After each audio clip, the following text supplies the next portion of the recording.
Miami Dolphins mode. Yeah! Miami Dolphins mode. What? Miami Dolphins. Woo! Mode. Yeah! Woo! Hello, Dolphin fans, and thank you for coming on the Miami Dolphins Mode channel. Today, I want to talk about the edge rushers that the Dolphins could pick up in free agency. I'm saying edge rushers because I'm not. This is not D line. This is not interior. This is just the edge.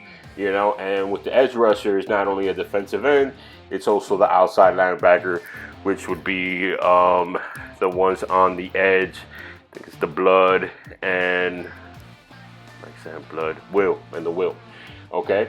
And okay, so I'm just gonna go over. There's a D end here. There's a couple outside linebackers. That the Dolphins they run a hybrid offense, but a lot of their packages come out of the 3-4 base, which means that they have 3 down linemen and then 4 linebackers, or also they come in the nickel package, which they have more DBs than that. But for the most part, even though they are a hybrid offense, which they can run a 4-3, which is 4 down linemen and 3 linebackers, the Sam, the Mike, and the Will. Okay, it's that's why I'm saying the edge rusher, because it's the outside. Okay, it's the edge. All right, basically that's what I'm saying. Okay, so I'm gonna talk about a couple players. Some are the ends, some are outside linebackers. Okay. And basically, just like the video I did before of the offensive lineman, I'm going to act as the GM for the Dolphins. This is just my opinion. Something I would do. It's not something. I'm not saying that these are rumors or anything like that. It's just what I think is my opinion from what I see in free agency. Okay. All right. So let's get right into it. All right. So first off, the first guy I'm going to speak about out there, which is one of the top tier DNs coming out right now, which hasn't been franchise tagged yet. Which I still think that he might get franchise tagged or get signed to a contract, is Eric Armstead. Okay, so Eric Armstead, he's a big guy. He got drafted first round in the first round about 4 years ago. I believe, yeah, 4 years ago, and actually 5 years ago. Sorry. And so I think he's already played 5. I don't know if they could franchise tag him again. I don't think you could franchise tag him after the 5th year, but I got to look into it. Okay, but there hasn't been any franchise tag. They haven't re-signed him yet, so that's why I'm talking about him now. All right, Eric Armstead. His first year he had 2 sacks, second year 2.5, third year 1.5, fourth year 3, and then last year he had 10. All right, so it's his best year as far as sacks go. Out of all the seasons that he's had, before last year he was good, but he wasn't what they thought they were getting from a first round pick. They thought he would sack more. All right, but he is a big force. Right now with Armstead, I do see that he has those 10 sacks last year, double digits, which is always good. But he's coming off a really good defensive line. Joey Bosa, DeFoster, and D Ford, and they just have a great D line. Their D line was nasty last year. It tore up offensive linemen. Most of the offensive linemen that they faced, they tore them up. And it wasn't really too much blitzing, even though they blitzed, but they didn't blitz a lot because they didn't need to. Their defensive line was just destructive. So that helps Eric Armstead in this situation, because they have to double team other players, and then sometimes they may not put so much attention on him. However, saying that, Armstead is a good DN. Not the best, but better than the average. And one of the reasons is the Dolphins. They haven't had too many edge rushers, but they haven't had any. Also, they haven't had DNs or outside linebackers that can set the edge. All right, that's as important as as sacks, right? Because when you set the edge, then you give more chance for the linebacker to come up and make a hit on the run game. All right, that allows them not to run all over you. Eric Armstead is good on that. He's good on setting the edge. He's good on not getting moved and things of this nature. Now with Eric Armstead, you're looking at they said just an estimate that he probably gets 62.5 mil. Over 5 seasons. That will break down to 12.5 a season. I think he might get a little more than that. Might get 13 to 14. All right, because the free agency is this year is just slim on edge rushers, because the top tiers have already been the other top tiers have already been tagged, which Clowney hasn't, but I don't think the Seattle Seahawks are gonna let him go, especially with the trade that they did. He is not in this list because of that, and he also mentioned that he didn't want to play with the Dolphins. Okay, Ngakwe got franchise tagged, Judon got franchise tagged, and Sherrick Barrett, he's probably gonna get tagged or get signed to a big contract. I don't think Tampa Bay is gonna let him go either.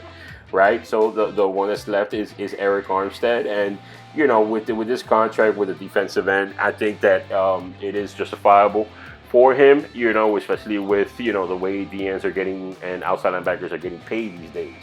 All right, he is a good option against the run. You will notice a difference. I don't know if the sack numbers will be the 10 that he had last year. It's really up in the air. Everybody's wondering because you saw the other ones: first year 2, second year 2.5, third year 1.5, fourth year 3, and then this last year 10. Drastic change. Is it because he figured it out, or is it because he had a great D-line around him? That's the question. All right, but he is a good D-end. Just don't think that he's a crazy sack guy just yet. Maybe he is. We don't know. It has to go over to the next year. All right. So moving on from him, Dante Fowler Jr. All right, Dante Fowler. He was in the Jaguars defense before he got drafted with them. Then he went over to the Rams, and last year he signed a contract for $14 million for 1 year. And he's great against the run, man. He knows how to set the edge. He's a very physical player. His sacks always haven't been great. His first year coming into the league, he had 4. Second year, he had 8. Third year, he had 2. Fourth year, he had 2. And last year, he had 11.5. But remember, he's playing on a defensive line that you have Aaron Donald on there. He gets double teamed a lot, and they got Brockers, and they got a few other players on there. So, it helps them out in getting open a little more, But also remember, the Dolphins do have David Gottschalk and Christian Williams in the inside. So, it's on the inside, it looks okay. It doesn't look great. It's not great. It's not the best, but, it's something to look out for. So, it's not like he's coming to a horrible defensive line, which his talents are far less, far greater than the other players. We do have something going on. All right. So, just like Eric Armstead, 11.5 in the season before he had 3. So, it's a big jump, especially on a contract season. I don't know. You if you look at the NFL, you watch it for a while. Guys in the contract season, they go balls out. You know what I mean? Because they want to get that money. They want to get paid. So it really depends. You got to see. You got to, you got to look it over. You got to look through all the years. You got to look at the film. You got to look at the effort. It's just not about talent. It's about how much effort they want to put into it. And the talent around them when they're playing and they have these big seasons. These are things that, are elements to how they play. You know what I mean? All right, and Dante Fowler, like I said, he got paid $14 million last year, for 1 season. The Rams really care about him. They see a lot of talent there. That's why they gave him the money without having these big stats, right? And it paid off for them. But, they do have to sign Aaron Donald again, Ramsey, Brockers.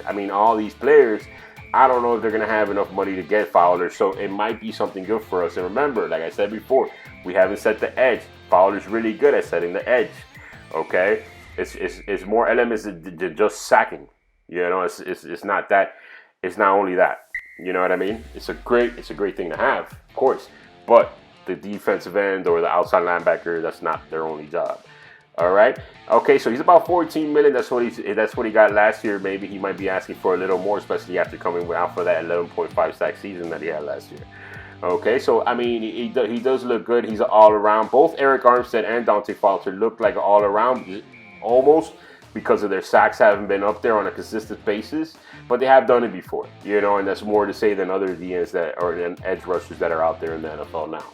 Okay, so third, he's not a big sack guy, but I think he would be great in Brian Flores' defense. Brian Flores coached him before. It is Kyle Van Noy. All right, kind of messed up. Jamie's the next one, but messed up a little there. But Kyle Van Noy, it's not a big sack guy, like I said before. Last year he had 6.5 sacks. The year before that was 3.5. Year before that 5.5, and the year before that one sack or less in the his first 3 seasons. He's not really like a sack guy, so that's not what I'm mentioning here. He could get to the backfield though, and he could pressure, but he's a guy that could play different positions. He could play the linebacker position, he could play the D-line position, he could cover. You know, he has interceptions, and he's just a guy that in a defense could go all around, and he could, you know, do many things for you.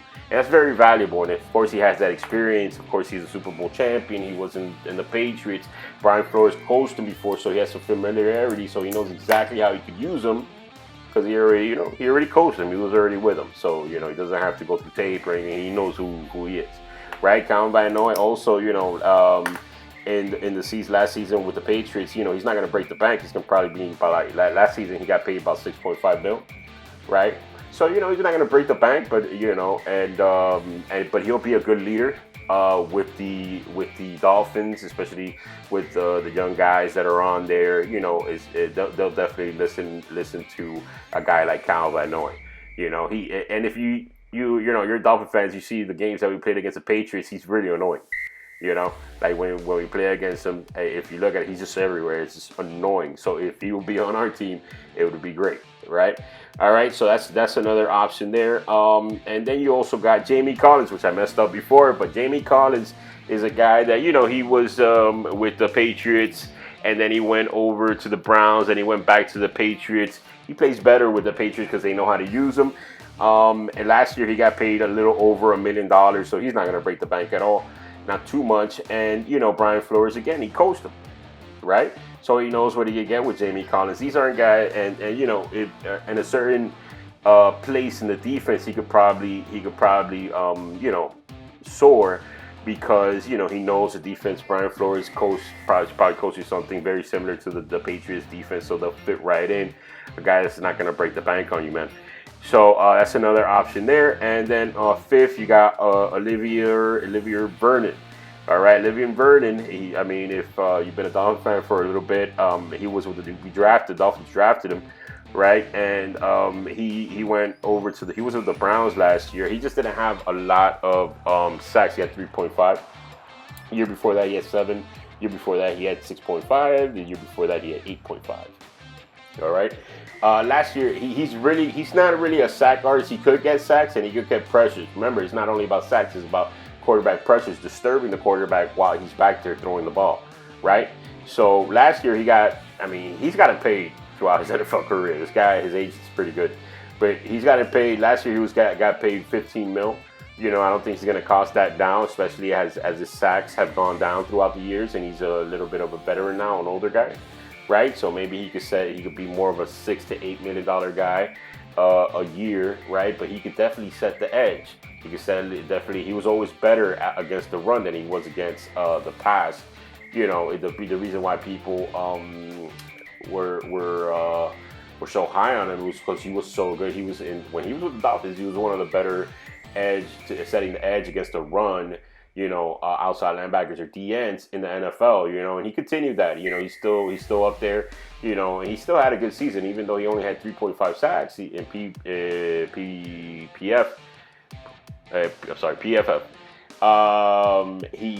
He was graded pretty high, not that bad. You know, not Pro Bowl, but, you know, definitely above average, right? So he still has something to go there. I mean, I'm just going with what's out there in the free agency, you know, because all the top guys. Clooney, oh yeah, I already talked about Clooney. I don't think he's coming to Miami. Excuse me. Okay, so you know, these are 5 options. Okay, these are 5 options. All right, if I was, you know, GM, I would get Dante Fowler and Calvin Noy. Okay.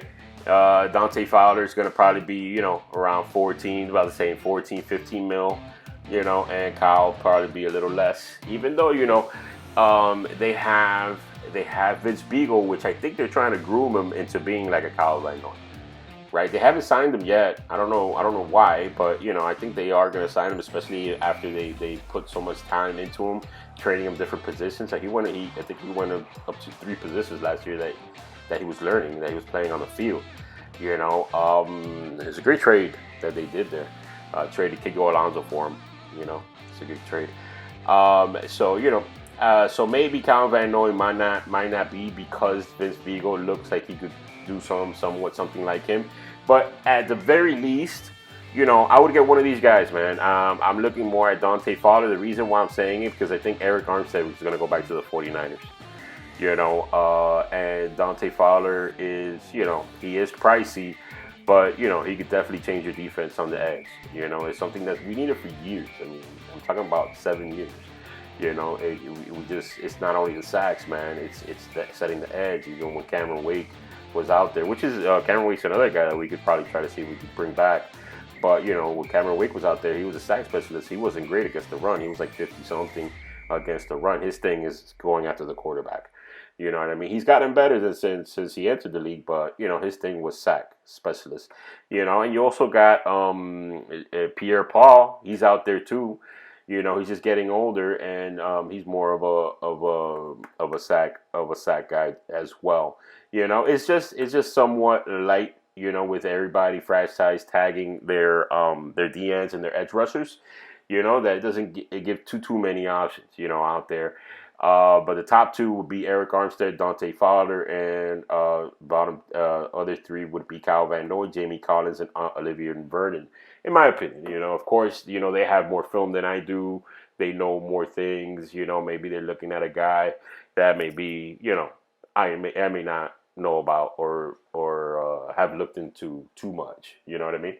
So that's what I'm saying. I would say Dante Fowler and Kyle Van Noy, or either or. If you can't get both, especially after I said that the offensive line, how much they signed, So then, and that's pretty much it. Thank you for your time, and go Dolphins.